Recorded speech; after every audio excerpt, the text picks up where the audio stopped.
Hi everyone, my name is Donnie Lowy from Closeout.com. I have a wholesale business here in New York.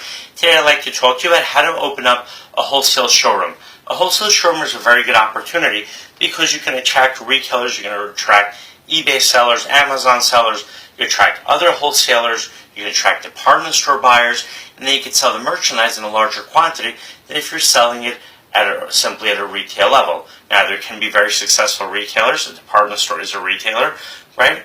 But let's say, I would say like on the same level, a wholesaler can usually sell more than a retailer just because they're selling a larger quantity at a time. So there definitely is an opportunity to open up a wholesale showroom, and you don't have to, it doesn't have to be one or the other. You don't have to close a store or not open up a store. You can have your store and also open up a wholesale showroom.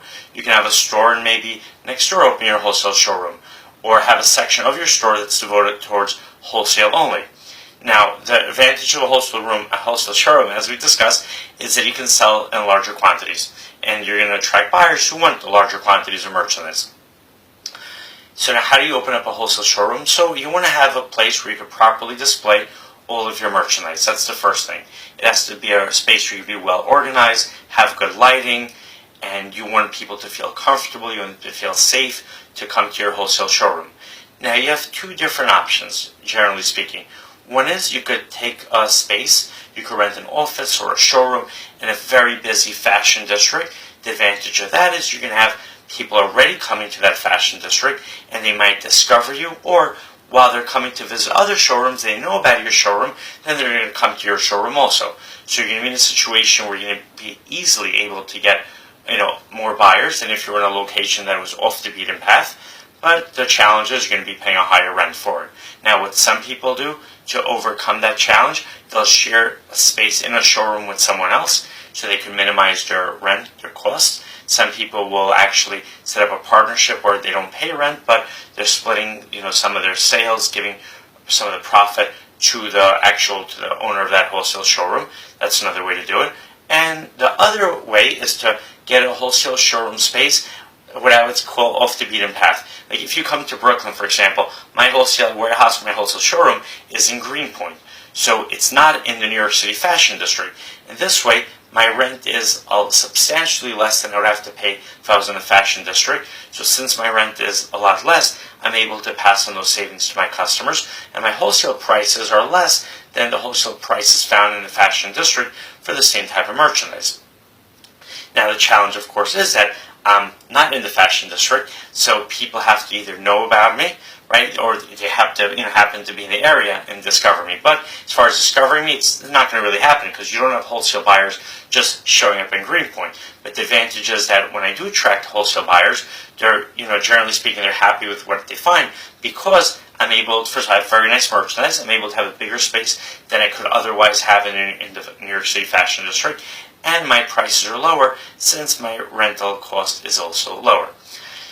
Now, how do you attract people to your wholesale showroom if you're off the beaten path? You set up a nice website, you network, you call retailers, you send them emails, you advertise on wholesale websites, you can advertise on Facebook. I've advertised on Facebook. You could advertise using Google Ads. I've done that as well. That's where when people search, for let's say wholesale dresses New York, my website shows up. You can also, I can actually get yourself listed in wholesale directories. I would recommend that. And then another thing, as far as wholesale directories, you need to seek them out. Sometimes the directory will call you up. They'll come across your website and they'll want to include you. But a lot of times they won't find you, so you need to call those directories. Get a listing of directories by searching on Google and Yahoo. You can go to AOL.com, MSN, Bing.com. Basically, you want to find a listing of wholesale directories and send them an email and ask to be included. Another thing you should do is make sure you are listed in the yellow pages. You get a free listing, especially if it's online. There's a lot of information websites, basically a lot of yellow page type websites, basically where people could search for the contact information of businesses. And what you should do is look up your listings and make sure, number one, that your listings are accurate, and also make sure that you add as much information as you can so when people do find your listing, they'll be encouraged to come to your wholesale showroom. So now, how do you make money from wholesale showroom? Well, you want to have really good merchandise.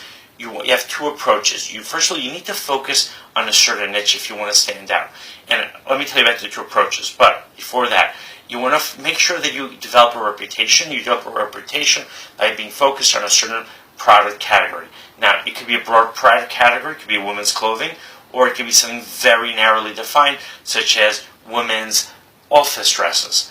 But I would say the more defined you are, the more of a reputation, the more people are going to know about you, they're going to remember you, they're going to think about your business, because you're going to be known as a seller of that specific type of merchandise. And the other approach, of course, you could have a more general type of showroom where you have different types of items, and then you're going to have the challenge of having to develop a reputation for something. So if you're not going to develop a reputation for, let's say, for carrying a specific type of product, then develop a reputation for very low prices, or develop a reputation for a really good variety, or develop a reputation for always introducing new products. So you can take that approach as well. In my closeout warehouse, so I would say one of my focuses is brand name dresses, but overall my focus is on brand name merchandise at below wholesale prices. This way people know me for carrying brand name products at below wholesale prices and for carrying brand name dresses. Now, when you have your wholesale showroom, what I would recommend to you is, as I mentioned, find one or two product lines that you focus, but also go out and meet with other wholesalers, offer to carry their merchandise on a consignment basis. You could do that if you want. Instead of that, I would even recommend negotiating with them and buying merchandise at a lower price. That's what I like to do. I don't want to take merchandise on a consignment basis. I'd rather own the merchandise, get it at a lower wholesale price, and then sell it to my customers at a lower wholesale price than I would if I had to get it on a consignment basis. Because consignment wholesale prices are usually higher than the prices that are being charged when someone buys the merchandise directly.